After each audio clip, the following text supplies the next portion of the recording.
We tip the scales and turn up some surprising findings. If you're planning on walking any extra weight off, you better prepare for a long trip. Exercise scientists estimate it will take you about 150 kilometers of walking to shed just 1 kilogram of fat, which is a long way to go for a measly kilo. For a while now, what you eat has been considered more important than the exercise you do in the argument over which has more impact in losing weight. That idea was upended last year, when scientists from the Global Energy Network claimed there was virtually no compelling evidence that fast food and sugary drinks are the causes of obesity. Rather, they argued, a lack of activity is behind the world's burgeoning waistlines. But after a backlash from health experts when it was revealed the Global Energy Network was funded primarily by soft drink giant Coca-Cola, the network backed away from its original stance. They now say diet has a role in causing obesity, along with physical activity. So where does that leave anyone hoping to drop a few kilos? Is all that walking to and from work a waste of time? Well, don't throw your runners away just yet. Although relying on exercise alone is a hard way to lose weight, it still delivers health benefits that can't be ignored. Plus, it's crucial for maintaining your new slim shape once you've shed the kilos. The banana bread effect. Dropping kilos is simple on paper. It's an energy equation in which you either cut the kilojoules going in, or you increase them going out. Or you do a mixture of both.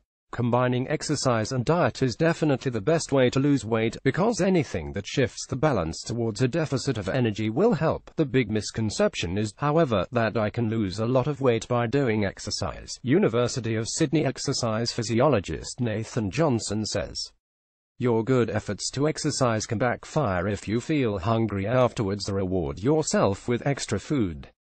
In other words, a typical half-hour workout session can be blasted away by one piece of post-session banana bread that goes down in a few minutes. We tend to compensate with our behaviors. We might treat ourselves or feel a bit hungrier, Johnson says.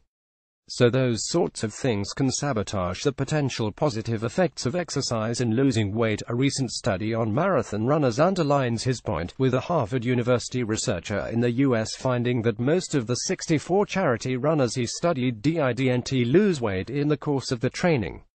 In fact, only 11% lost weight, and several, mostly women, actually gained some over the 3 months of the 4-day-a-week running program.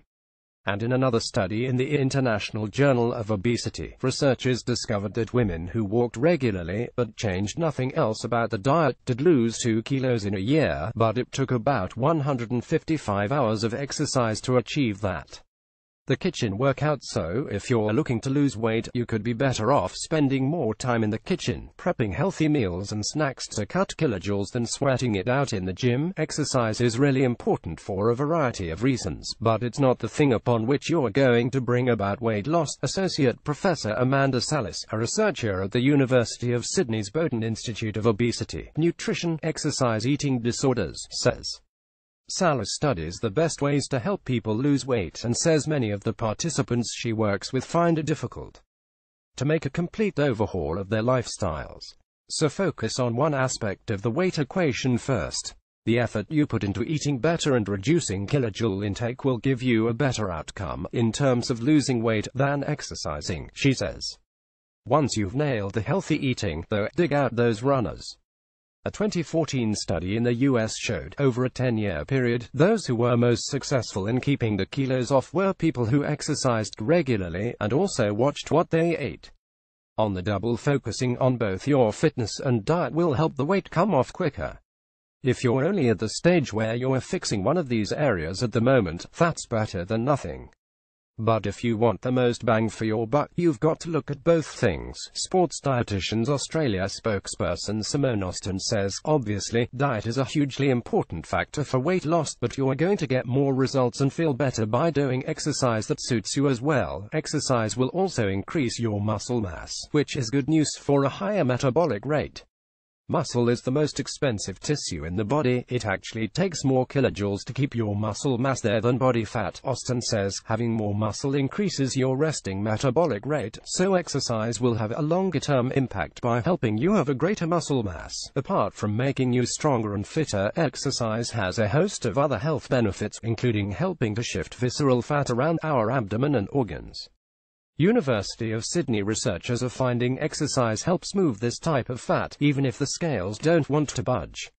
Physical activity also helps prevent diabetes, lowers blood pressure, improves mental health, strengthens the heart and builds stronger bones. Anything that puts weight through our bones, such as walking or yoga, is going to help our bone density, Austin says. To offset the extra hunger you may feel after exercising, she suggests moving the timing of your eating rather than adding to it.